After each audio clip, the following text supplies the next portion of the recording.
नमस्कार, अभिवादन आपको एक बार फिर से। और हम एंटर कर रहे हैं अपने सेकंड एपिसोड में, जो नैरेटिव को लेकर हमने शुरू किया है। और जिसमें हर्षल भाई अब हमको आज बताने जा रहे हैं कि नैरेटिव्स के क्या इम्पैक्ट आते हैं सोसाइटी के ऊपर, both on micro and macro level पे। और उसके अलावा फिर इसके आगे फ्यूचर क्या है, उस पर बात करेंगे हम आज के एपिसोड में। सो हर्षल भाई, एक बार फिर से आपका शुक्रिया आने के लिए। और ओवर टू यू। अब यहाँ से हम शुरू करते हैं अपनी बातचीत को, जो अपने इम्पैक्ट्स की बात करनी है मैक्रो और माइक्रो लेवल पे, और फिर हम बात करते हैं आगे फ्यूचर की। Thank you, much, sir, for inviting me on this particular video. Uh, जैसे कि हमने लास्ट वीडियो में ये डिस्कस किया था रिगार्डिंग नैरेटिव और कैसे हमारे लिए एक नैरेटिव सेट किया गया by the people who are not of this particular land, or else the people who have been educated in the system which is not meant for this land, or not meant for this culture or civilization. तो यहाँ पे issue ये आ जाता है कि हमारे ऊपर एक फॉरेन सी चीज इनविजिबल तरीके से थोपी जा रही है, जो कि कहीं ना कहीं कोई भी एंगल से, ना हमारे कल्चर से, ना हमारे ज्योग्राफी से, ना हमारे लैंग्वेज से, ना अपना रिलीजन से, कहीं से भी कोई किसी भी टाइप का कोई कनेक्शन नहीं बैठता उसका. So everything that is being said, fed, and being imposed upon us is kind of, very much foreign to this particular area or geography that we can talk about. इसमें दो तीन चीजें आती है, जैसे कि लास्ट वीडियो में हमने हिस्ट्री के हिसाब से बताया था कि कैसे जो एक नैरेटिव सेट किया गया था with respect to the side of the invader, side of the occupier, foreigner, etcetera. इसमें एक एडेड एग्जांपल ये भी आता है कि अगर मैं मिलेनियल जनरेशन की या जो भी 2000 या 2005 के पहले बॉर्न हुए जनरेशन की बात करूं, तो उन्होंने जो हिस्ट्री पढ़ी है, that history unfortunately revolves around 100 kilometre और 200 kilometre radius of Delhi, which is very very unfortunate. तो उस बेसिस पे पूरे इंडियन हिस्ट्री को उन्हें नाम दिया गया है. Like for example, what happened in the 12th century, 13th century in the central parts of India or in the southern parts of India हमें बताया नहीं गया. ठीक है. Probably ये reason हो सकता है कि that time they were very much affluent, successful, rich empires at that point of time. But obviously they wanted to show the picture of you know who, like the invaders and all. So just to make sure that the majority or the masses are relatively weak. Okay. So that is one aspect to it.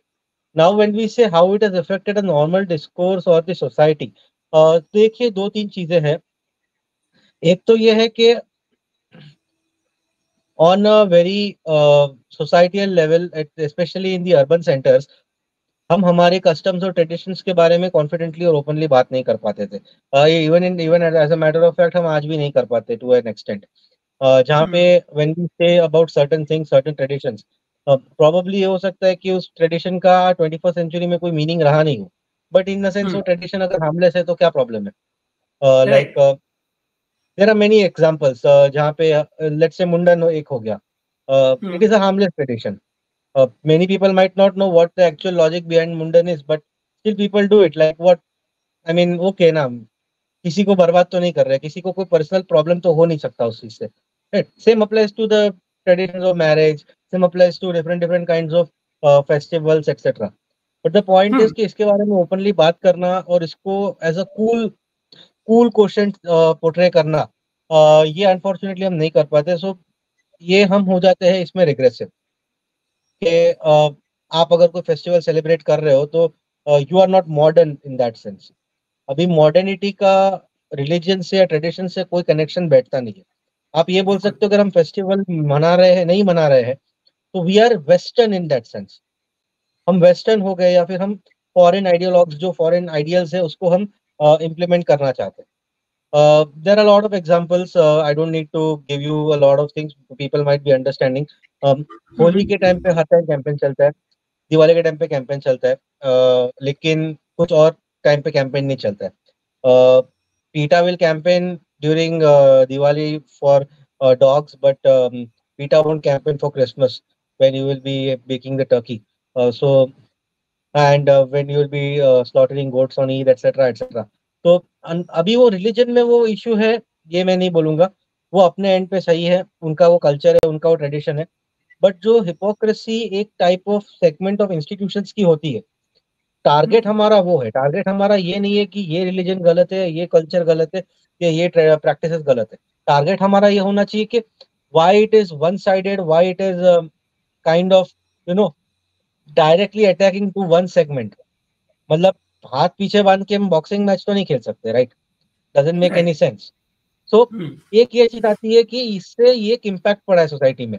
अभी fortunately just because we are a billion people right now and over the period of history, हम हमेशा ही highest populated places में से आते थे, and it was a direct competition between India and China about who is the highest populated person in any given time frame, any given century.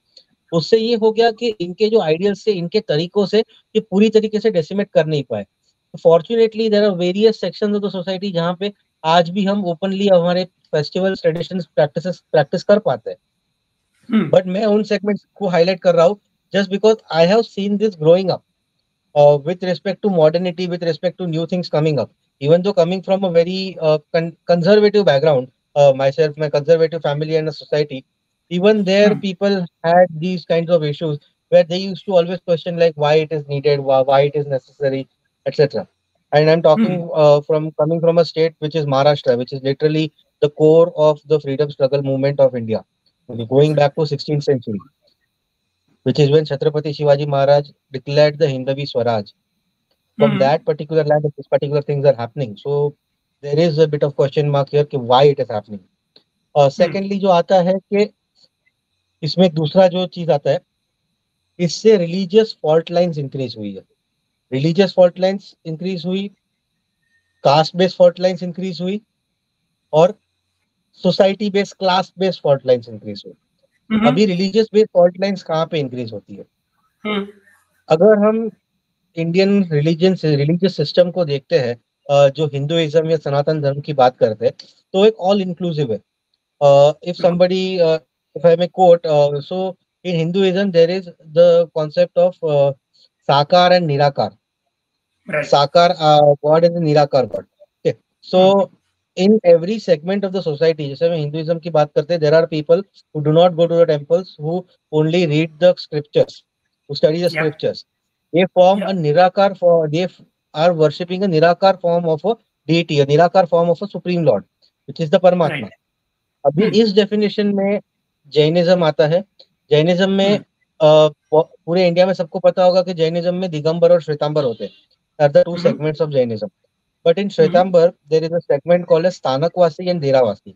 So Deravasi means in Gujarati Derasar means Jain Mandir. So Deravasi are the people who do idol worship, and Stanakwasi are the people who do not go to the temples. They go read the scripture.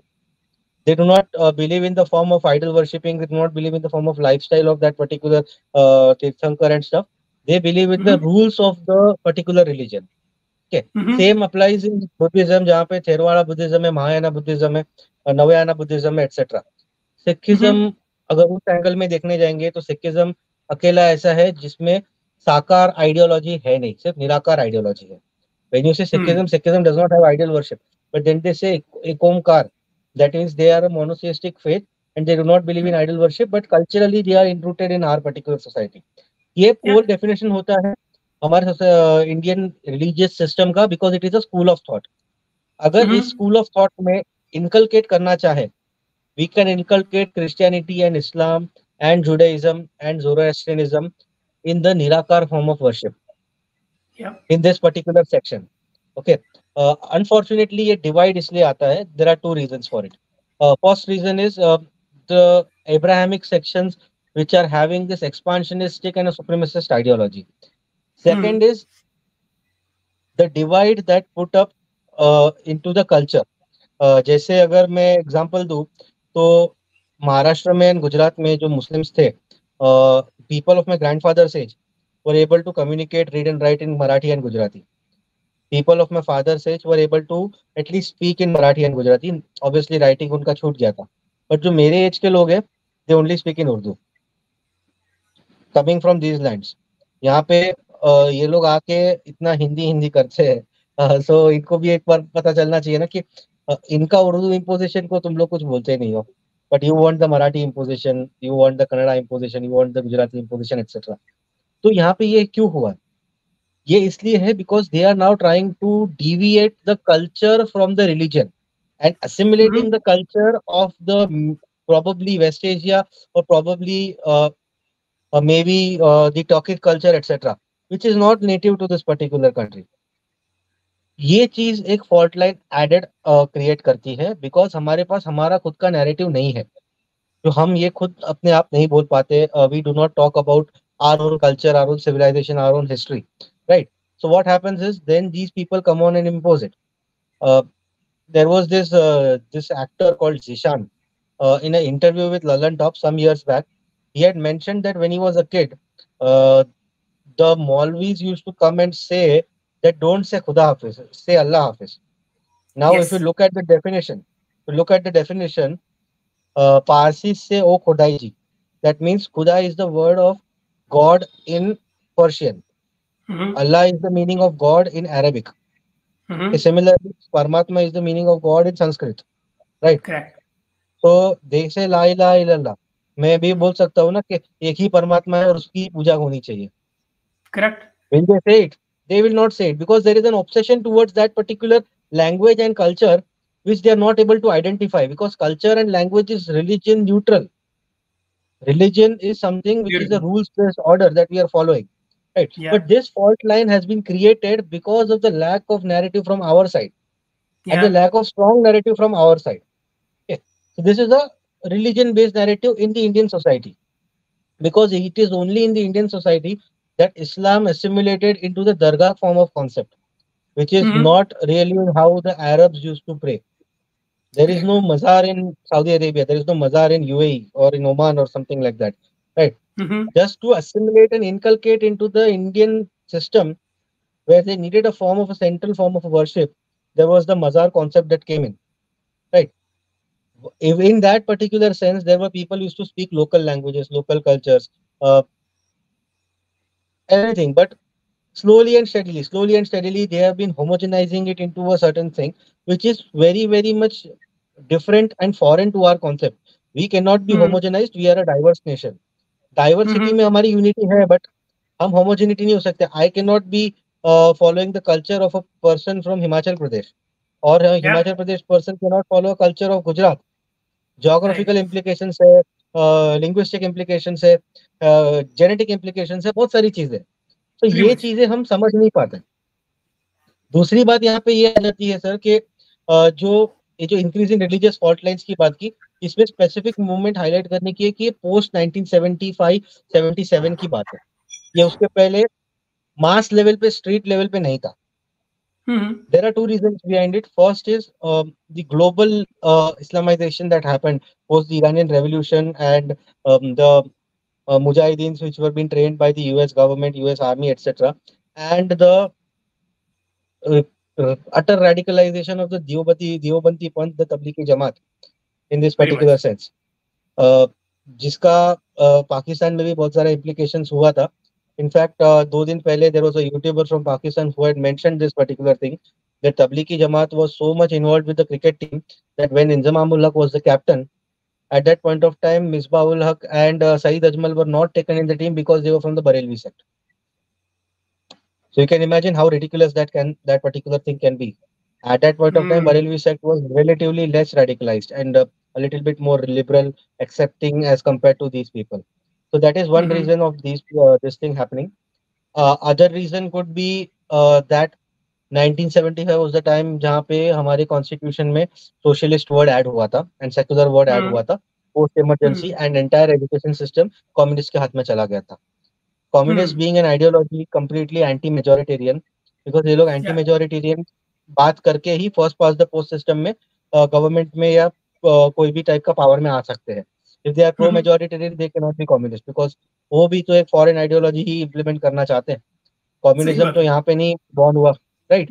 सो ये दो चीजें जिसकी वजह से हम बोल सकते हैं कि रिलीजियस डिवाइड हुआ. आज रिलीजियस डिवाइड इतना हो गया है कि जय श्री राम एक वॉर नैरेटिव बन गया, वॉर क्राई बन गया, जबकि it is literally a hello greeting in villages, man. I mean, how ridiculous it can be. Yeah. मैं लोगों को जो लोग कमेंट करते थे बोलते थे ये लोग सब जगह जय श्री राम लिखते थे। मैंने बोला भाई अभी जियो आ गया है, विलेजर्स के पास में इंटरनेट आ गया है, they are just saying hello to you, you don't या know that they are saying hello to you, right? That is hmm not your fault, that is not their fault, right? तो ये सारी चीजें इसमें इन intra religion मतलब हमारे majoritarian culture के हिसाब से मैं बोलूँ, इंट्रा रिलीजन में obviously the first target will be Hinduism. Intra religion fault lines को और एड ऑन कैसे किया गया, ऑब्वियसली यहाँ पे on the basis of bhakti divide नहीं हो सकता, बिकॉज ऑब्वियसली बात है कि it is a decentralize mind, तो ये होने वाला नहीं है। So it happened on the basis of caste, जिसको मैंने लास्ट वीडियो में एक्सप्लेन किया था कि how the skill based caste, जिसको ऑक्यूपेशन बेस्ड कास्ट जो बोलते हैं, वो ऑटोमेटिकली बैकवर्ड कास्ट बन गया just because raw materials was were to go to England to get manufactured there, right? So now this they become the oppressed caste. अभी oppressed caste में एक leftist ideology जो है, जो लेफ्ट सेंटर आइडियोलॉजी है, it is that oppressor versus oppressed का जो neo Marxist और जो पोस्ट मॉडर्निस्ट आइडियोलॉजी है उसमें कि ऑपरेसर ही ऑपरेस को ऑपरेस करेगा, there will be one oppressor, there will be one oppressed, right? So सवर्ण कम्युनिटी जो थी उसको ऑपरेसर डिफाइन कर दिया इन लोगों ने, और हम्म जो नॉन सवर्ण कम्युनिटी थी जिसमें OBCs, SC STs and to an extent caste will come in, so these hmm people are the oppressed one, just because these people had historically had been oppressing, which is not completely false and it is also not completely true. The hmm way they try to portray the Brahmin and the other Savarnas as the oppressors is not completely similar or completely same to what happened with the West African people in in North America during slave trade.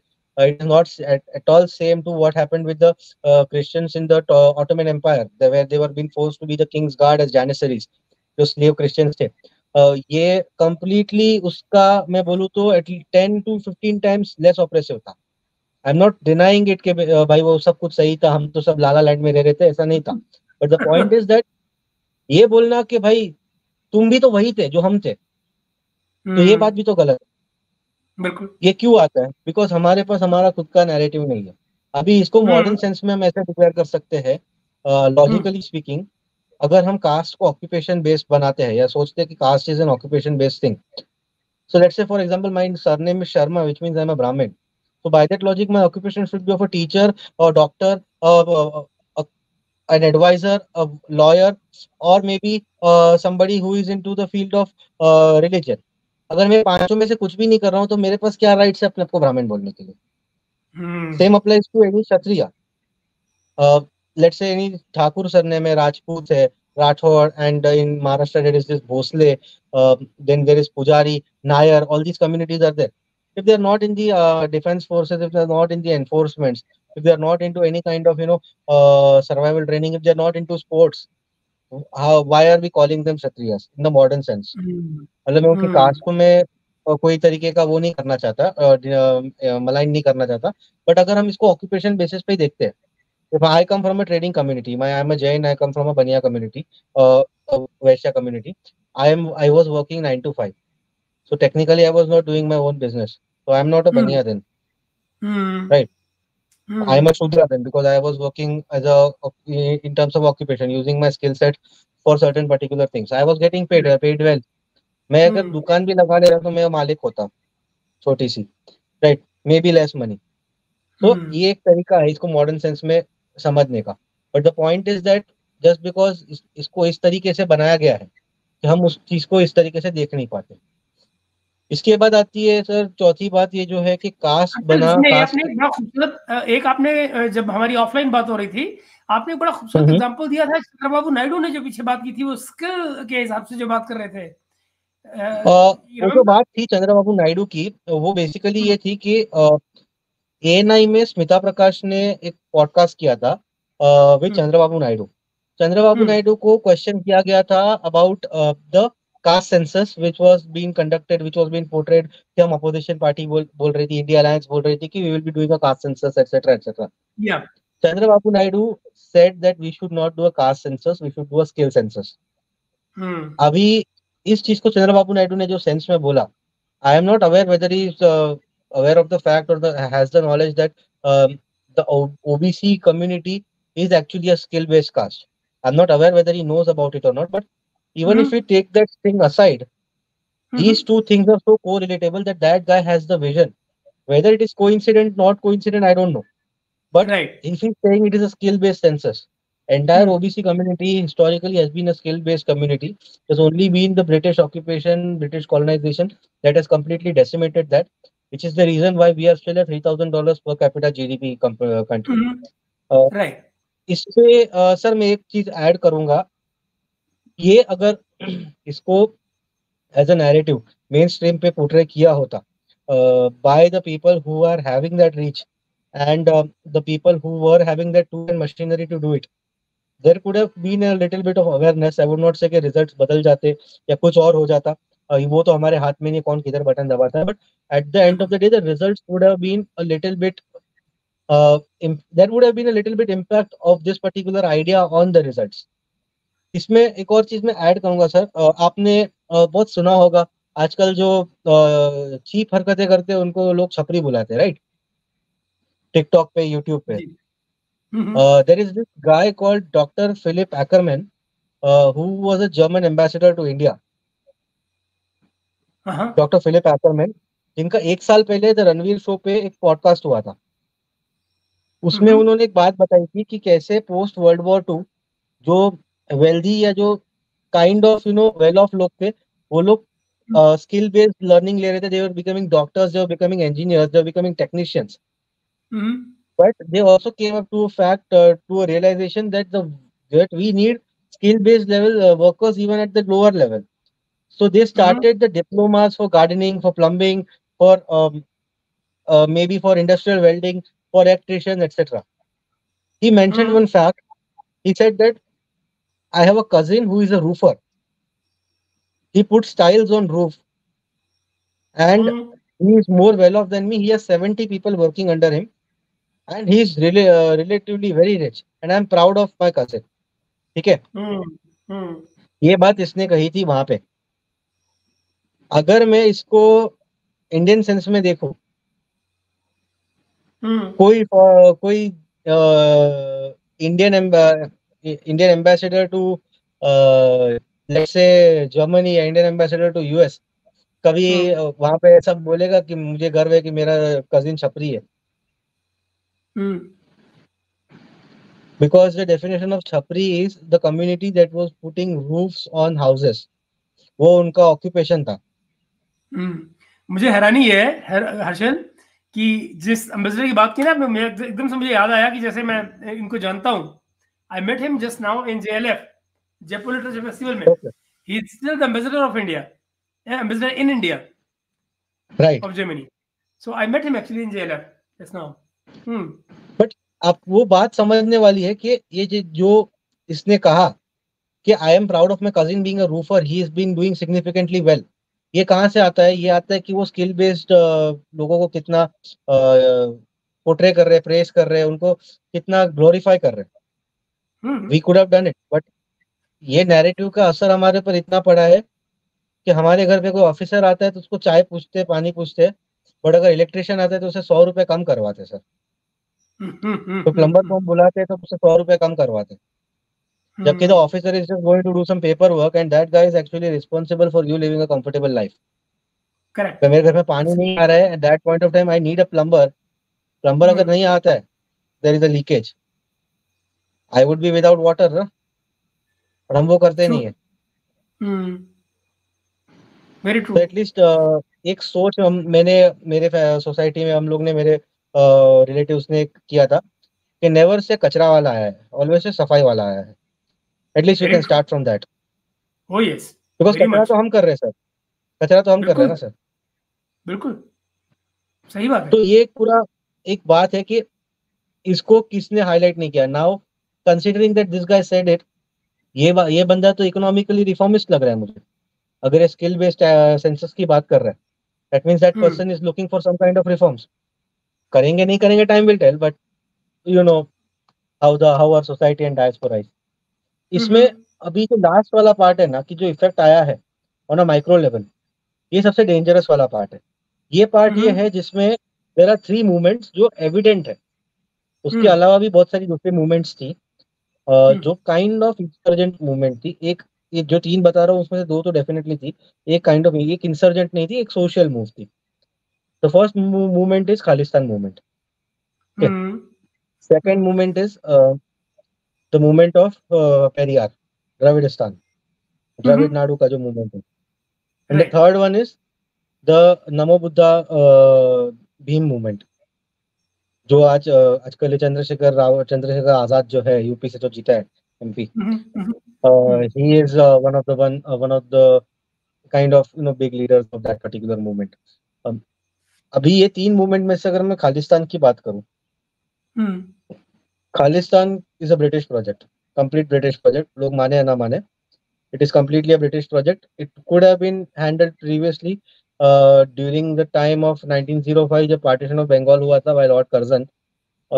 तो जब Curzon ने जो ये partition of Bengal किया था, तो same idea they had for the partition of Punjab as well.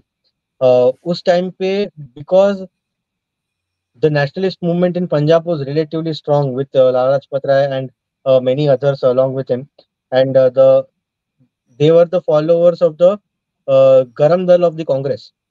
जो गरम दल था ना, लाला लाजपत राय, बाल गंगाधर तिलक एंड भगत सिंह वगैरह, बिपिन चंद्र पाल, तो ये 3 थे। तो वहां पे ये मूवमेंट उतना सक्सेसफुल हुआ नहीं। बंगाल में वो मूवमेंट पार्टीशन ऑफ बंगाल था, which actually predates to another thing, जिसके ऊपर बाद में मैं आता हूँ कि वो क्यों हुआ था। तो ये जो खालिस्तान का प्रोजेक्ट था, इसको इस तरीके से लिया गया था।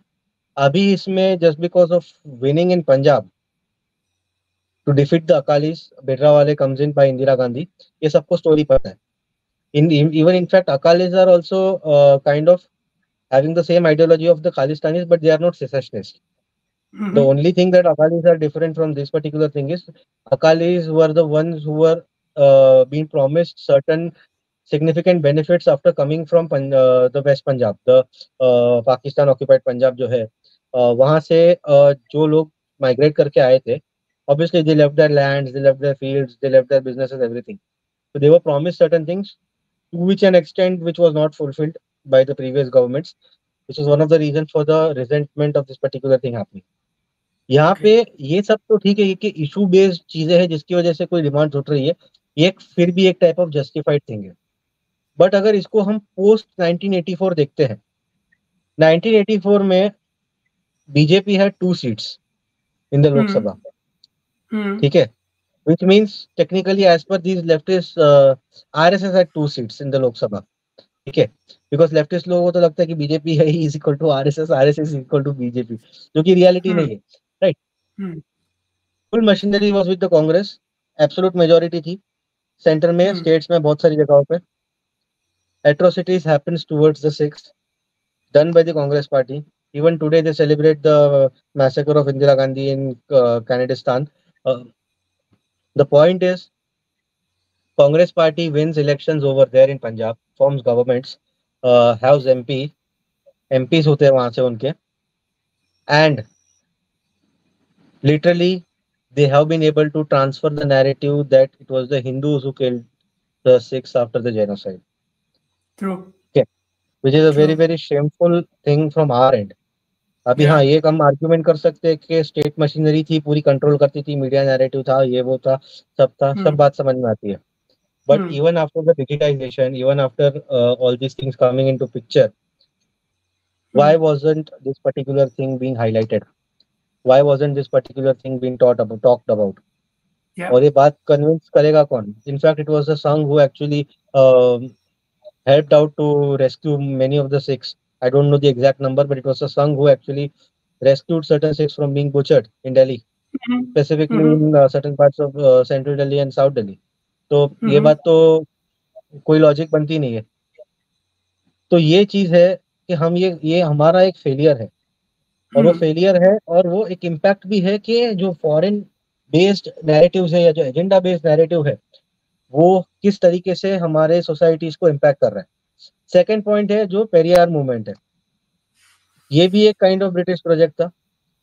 Bleed India, cut India, whatever, I would not say British project, it was a Churchill project, to be frank. Because obviously they would want us to be involved in our own problems post independence, so that we don't blame them for our own problem. Simple हिसाब है.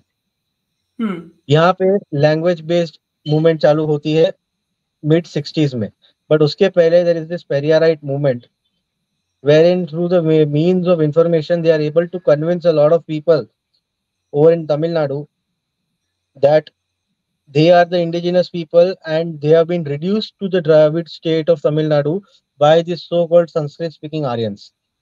Because you might be seeing that Tamil language जो है वो काफी longest survive कर चुकी है and Sanskrit का उस पे influence relatively बहुत कम है in the Tamil language. तो ये बहुत easy था ये narrative spread होने के लिए. Tamilian Brahmins were executed and they had been going through an exodus from 1947, I guess, to up to mid 50s something. They live in separate parts of the country. In my neighborhood, there are 4 to 5 Tamil societies. मेरे खुद के neighborhood में. There are certain suburbs in Mumbai. They are completely Tamil, and they are all Tamil Brahmins. Many of them, मतलब जितने भी लोगों से मेरी बात होती है अभी तो सेकंड थर्ड जनरेशन लोगों से बात होती है तो वही बोलते हैं कि ग्रैंड पेरेंट्स को का एक्सोडस हुआ था. Very few of them were actually living here since very long, or very few of them were someone who migrated to this particular place. And I'm talking about Mumbai. There are same places in Pune में भी है सब जगह पे. Now with this particular system, वहाँ पे OBC plus जो category है उसका पॉपुलेशन 80% प्लस हो गया.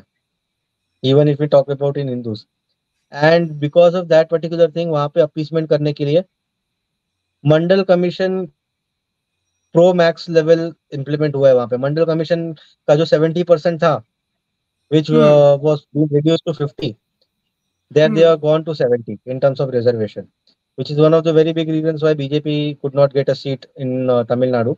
उसमें we don't want to discuss on it, but this is one of the factors because they think of it as a upper caste, Hindi speaking, this, etc., etc. So this is one thing. Now here we can say कि okay, this was done. एक ये चीज था. South में जो political parties है, south में जो पूरा मेन स्ट्रीम है वो पूरा उनका कंट्रोल में है, उनका पूरा लैंग्वेज अलग है, अनइंटेलिजिबल है. Did we try to make an effort? Did we try to make an effort to speak in that language? We always have the superiority complex that they should speak in our language. ये बात तो मतलब because I stay in Maharashtra ये तो बहुत ही common हो चुका है यहाँ पे. तो इतने सालों में मराठीमध्ये बोलायचं नका, महाराष्ट्रामध्ये नाही राहायचं, all this things happen. But ये चीज है कि ये सब चीजें हमने क्यों नहीं की. एक पेरियार का आइडिया एंगल आता है. Then the Bhim idea comes in. When 1956, Dr. Babasaheb Ambedkar decides to get into Buddhism. He was asked, which Buddhism sect are you going to go into? He said, no, I will create my own Buddhism sect. I mean, he did not say it, but it was something like, I will pick the good things from each sect of Buddhism and then we will follow that particular thing. Only to kind of say that there is no caste system in Buddhism. Buddhism में caste system नहीं है ये बोलना भी एक तरीके से गलत ही है. But the point is that the only good thing about it is that he did not leave the dharmic fold. He did not go into anything like Islam or Christianity or something like that, right? वरना ये तो और difficult हो जाता था. वरना it would have been something religious हो जाता था. ये चीज जो कास्ट बेस्ड और रिलीजियस बेस्ड हो जाती थी, राइट? तो ये 3-4 चीजें हैं जिसकी वजह से ये इशू आते हैं. अभी इसमें एक ये कि इसका फायदा उठाया किसने और इस प्रॉब्लम को सॉल्व क्यों नहीं किया गया. सिंपल मैथमेटिक्स इसमें ये आता है कि 1 big minority plus 1 or 2 oppressed caste being in our control means we will be winning elections. That was the formula of obviously the party which we all know, Indian National Congress. ये formula उन्होंने बहुत सारी parties को दिया. सब ये formula follow करते हैं, whether it be SP, BSP, DMK, IDMK, RJD, JDU, NCP, सब लोग ये फॉर्मूला फॉलो करते हैं. They get 25-30% votes, get in power 5 years, take the cream, मलाई खाओ जाओ. So basically it's a lethargic issue. इनको क्योंकि इनको पावर में आने के लिए लोगों का माइंड चेंज करने की जरूरत नहीं है. तो ये सारी चीजें आती है कि ये एक आपका एक सोशल लेवल पे लोकल एंड रीजनल इम्पैक्ट है. अभी इसका जो मैक्रो लेवल इम्पैक्ट क्या है? मैक्रो लेवल इम्पैक्ट इसका ये है कि just because these things have happened, हमारे यहाँ पे abject poverty था for 2 centuries approximately in various parts of the country. specifically in the True. East Zone. Because East Zone was the one which was occupied in 1757 in the Battle of Plassey. By the time they came to the West, 100 साल चले गए. तो जो west zone है, हम्म west zone में तो वैसे भी 100 साल का ही ब्रिटिश राज था, बट ईस्ट जोन में तो 200 साल का था. So right. that place which is currently Bihar, Jharkhand, West Bengal. So West Bengal minus Calcutta is on the same terms with Bihar on the economic terms. Per capita income हो गया या जो भी है. Just because it is Calcutta being the industrial hub, etc., etc., वो दिखता नहीं है लोगों को, तो लगता है कि West Bengal is doing really good. But ये चीज है, अभी ये चीज में सॉल्व करने का तरीका क्या है? To empower people. But empower करना क्यों नहीं था इनको? इनको इसलिए एम्पावर नहीं करना था because they were winning it. Simple सा हिसाब किताब है, राइट? तो first past the pole system में ये जब विन कर रहे हैं, तो why should I empower them, why should I give them education, why should I give them skill based learning, right? ठीक बात तो है. ये हो गया कि हम नेहरूवियन फेबियन सोशलिस्ट मॉडल पे चले गए. फेबियन सोशलिस्ट मॉडल पे 3% ग्रोथ रेट आ रहा है हमारा, एंड पूरे वर्ल्ड में मजाक उड़ा रहे हैं कि it's the Hindu rate of growth at that right. Point of time. या. पाकिस्तान अप अंटिल 1965 वॉर जो उनको खुजली आई थी, 1965 भी नहीं, आई थिंक 1971, तो 1971 वॉर के पहले तक growth rate was better, per capita income was higher, and yes. all the parameters showed that they would be doing significantly well as compared to what our parameters showed. It is correct. just a miracle, what I would say, that we survived for like these many years, right? तो एक ये चीज है. अभी इसमें दूसरा ये था कि टोटल एनाइलेशन हो गया हमारे स्किल बेस्ड ऑक्यूपेशन का, जो हमने पहले भी 2-3 बार डिस्कस कर चुके हैं. जो टोटल एनाइलेशन हुआ इसमें ये भी है कि हमने स्किल बेस्ड ऑक्यूपेशन को इतना डिह्यूमनाइज किया है that no parent would like to take their children get into that particular job scale. I have one college here which gives vocational training along with the higher education in science. वहाँ पे ये लोग क्या करते हैं? Electrical maintenance, mechanical maintenance, automobile maintenance, plumbing, ये सब सिखाते हैं. Who goes there? कोई मिडिल क्लास स्टूडेंट नहीं जाता उधर, ओके. कोई लोअर मिडिल क्लास स्टूडेंट नहीं जाते. पुअरेस्ट ऑफ द पुअर और जो 30-40% वाले होते हैं वही जाते हैं. सब 65-70% वालों को कंप्यूटर साइंस लेना है, या फिर कॉमर्स लेना है, या फिर साइंस भी लेना है, प्योर साइंसेस लेना है. We don't want to get our hands dirty. Basically the point is same. मैं ये क्यों ट्रू. बोल पा रहा हूँ sir? Fortunately my father was a chemical engineer and he was working with a company which was making dryer machineries. So he used to tell me that we used to go to plants. I mean, आज जो हम labours को पहनते देखते हैं ना, जो blue jump suit होता है, वो ब्लू जंप सूट मेरे डैड के पास 2000s में था. 2000s, early 90s, mid 2000s, ये टाइम पे used to go wear the jumpsuit, go into the boiler, check, examine whatever was there. Obviously he was engineer, but he just still did blue collar jobs, and probably at that point of time वो time पे जब ये लोग पढ़ाई कर रहे थे, he would have been one of those few lucky people who got this particular opportunity and went ahead with it. But ये चीज है कि ये मासेस में ये चीज है नहीं कि हमने इसको कंप्लीटली एक तरीके से एनहाइलेट तो किया ही है स्किल बेस्ड जो हमारे ऑक्यूपेशन थे. प्लस में हमने जो उसका एजुकेशन सिस्टम है उसको इतना डीह्यूमनाइज किया है कि this is the last option for any parent to send their kids, right. Right? ये दो चीजें आती है. और दूसरा ये कि एक तरीके का पूरा एमनीशिया हो गया हमें कि एक्चुअली ऐसे जॉब्स भी थे. हम लोग तो बोल देते कि we used to be great, we used to be rich civilization, we used to be this, we used to be that. भाई तो ये रिच क्यों थे, कैसे थे? भाई कोई प्रोडक्ट प्रोड्यूस करेगा तो वो प्रोडक्ट ट्रेड होगा, तब जाकर के ट्रेड का पैसा आता है ना. ठीक बात है. We were not rich because of some magic happening over here and all these things just came into existence and all, right? So these are the 2-3 things जो एक मैक्रो लेवल इम्पैक्ट जो आया है हमारे सोसाइटी में, which would take a generational shift. एक generation चला जाएगा सर, अगर हम आज चालू करते हैं, it would take 50 to 20 years, assuming kindergarten से क्लास नंबर 1 से चालू करते हैं. Even if we start with the high school, but then educating the parent that this will be a good opportunity, and secondly giving them the trust that we will be providing you that job. ये भी एक चीज आती है. We have the ITI, industrial training institute है हमारे पास, but ITI करने के बाद किस टाइप की जॉब्स मिलती है और कौन लोग आते हैं, ये भी एक क्वेश्चन मार्क आता है. राइट. बिल्कुल. तो ये 3 चीज है.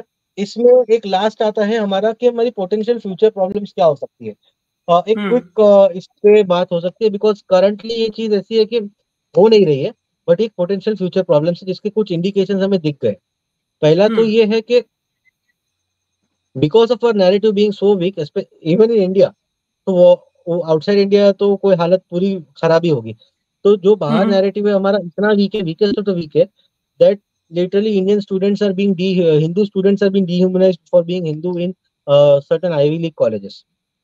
ये जो हमने रिसेंटली बहुत सारे केसेस देखे, इसमें दो चीजें होती है, या तो स्टूडेंट रिबेलियस होके सहन करके सामने वाले का झेल के अपना फॉलो करता है ट्रेडिशंस, या तो फिर उनको उनकी तरह कूल बनने के लिए जस्ट लाइक कन्हैया कुमार वो भी will become the kind of person you want him to become, right? Because Kanhaiya Kumar by birth तो ऐसा नहीं था, वो जेएनयू में जाके उसका वो जो था वो हुआ था, राइट? बिकॉज जो लार्जर देन लाइफ इमेज आता है ना सर के अच्छा ये लोग मुझे तभी एक्सेप्ट करेंगे जब मैं इनके जैसा बन जाऊंगा, and you want that validation at the end of the day. तो एक दो चीजें ये है। प्रोबेबली इसका तीसरा फ्यूचर प्रॉब्लम ये हो सकता है कि are passport rating might not go up because of the bad impression, the false bad impression of our society and our people which would be there in the overseas. So that would be another thing that we should look, because our passport is not that good. हमें थोड़ा और भी passport हमारा अच्छा होना चाहिए था।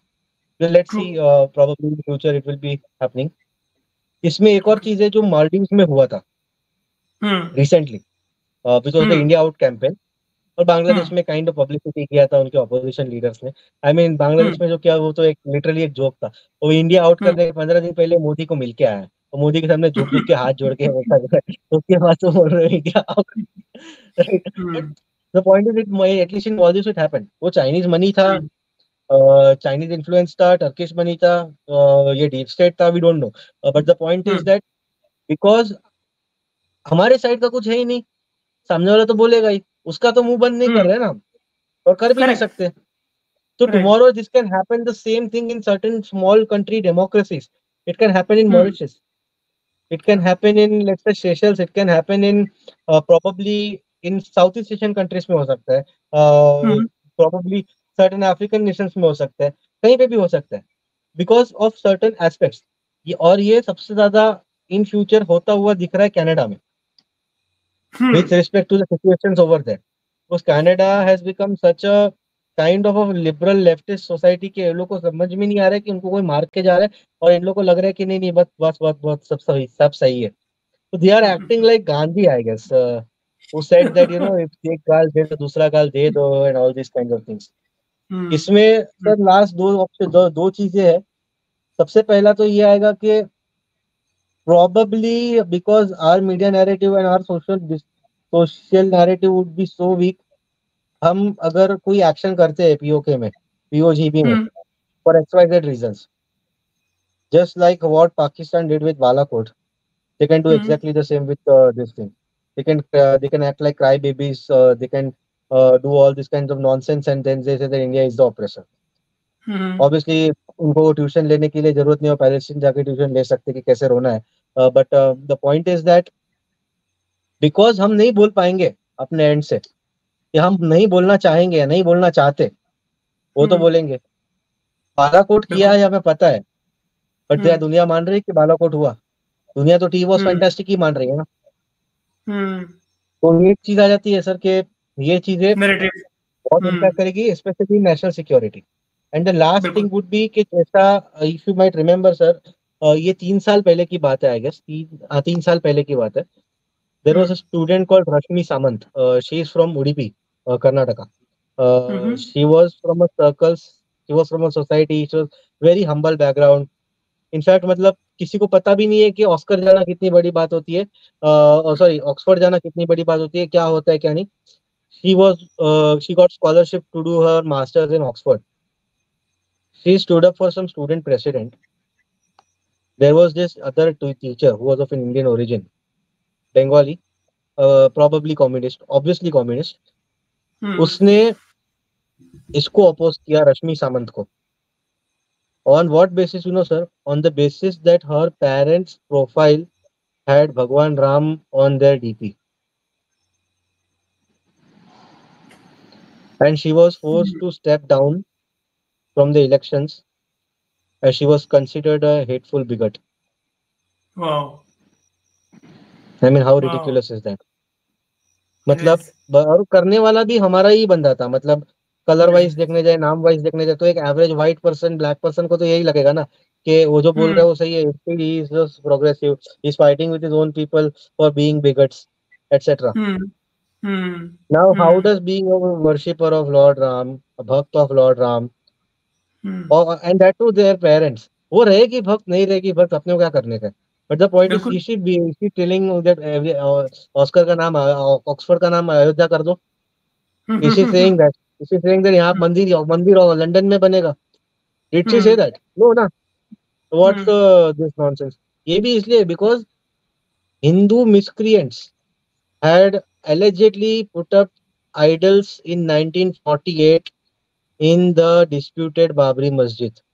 That is what the Hmm. story is about in the Hmm. Western narrative, in the anti-India narrative. तो Yeah. अभी I mean it's not it's sad to say, but ये हुआ था। उसके बाद उसको यहाँ पे बहुत सारे राइट विंगर्स ने अपने पॉडकास्ट में बुलाया, सब लोगों ने इंटरव्यू लिया, सब ने छापा, सब किया, सब स्टोरी। बट करेंगे कि इसमें हिंदी में करेंगे, इंग्लिश में भी करेंगे तो देखने वाले कौन है? हमारे लोग ही है। Hmm. When will that particular voice go head? तो tomorrow if somebody wants to go and do it, ये चीज सर, ये चीज पहले सिर्फ आर्ट्स कॉलेजेस में होती थी, ये स्टेम में अभी आई है, साइंस टेक्नोलॉजी इंजीनियरिंग मैथमेटिक्स में अभी आई है सर। तो Hmm. ये बहुत समझने की बात है। And that cancer will easily come into India with Ashoka university तो पहले से है ही, Oh और yeah. आईआईटी बॉम्बे में भी दो तीन चीजें ऐसी हुई है जिसके बारे में बोलना ही मतलब लिटरली बोलना नहीं है। मतलब they did some very bad thing about Ramlila, they post, they अभी presented the recently. Ramlila in such explicit illicit Yeah. Way कि मतलब Yeah. क्या बोलेंगे उसको, राइट? And the kind तो of ये guests they're सारी चीजें। inviting these days, of late, I have seen the kind of guests that IIT is inviting these days, IIT Mumbai, is hmm, very strange. I mean, I'm actually surprised. I don't want to give them, credence by naming those people, but hmm. me and you know them, तो but science and technology में ऐसे लोगों का आना is cancerous, because ये arts वालों को that's it. काम धंधा होता नहीं है, वो लोग करते बिल्कुल, रहते हैं ये सारी चीजें। बिल्कुल। But what is your, science वाले लोग रिसर्च करेंगे, एग्जीक्यूट करेंगे, मशीनरीज बनाएंगे, टूल्स बनाएंगे, या कोई टाइप का डायग्नोसिस करेंगे, वेदर दे आर मेडिकल, या फिर यही करेंगे। हम्म, So we बिल्कुल। are getting these kinds of people into the mainstream industries, these kind of thought process वाले people mainstream industries में आ जाएंगे। So the impact hmm, that they can do over the next 35 years in their yeah, particular professional background, वो किस level का होगा? true, So these very are true, certain things जो एक potential threat है बहुत बड़ा, हमारे बहुत बड़ा सोसाइटी के threat, लिए, हमारे कंट्री के लिए, कम्युनिटी के लिए, which is पूरी something social which we fabric के need लिए। to बिल्कुल। एग्जैक्टली हम्म, एग्जैक्टली सोशल फैब्रिक खिलाने की बात कर रही है, एंटी फैमिली बातें हो रही है, एंटी सोसाइटी हम्म, बातें हो रही है। हम्म, रिलीजन तो ठीक है, वो तो एक बेसिक सी बात है, बट ये किस लेवल पे ये सब चीजें चल रही है? गेम सो है, दैट बिल्कुल। Sentiment and resentment is something which is we need to really address and take it in the right way, और else we will be losing this battle by an innings and 900 runs sir, Very true, unfortunately. very true, very true. Thank you so much, Harshal, for this wonderful conversation, and we'll continue this discussion, in future sure as sure, well. Let's keep it going. And thank you so much for all this. Yes So definitely, see you in the next episode then. Yeah. Yes sir, Thank most you. Awaited, thank you. Bye bye.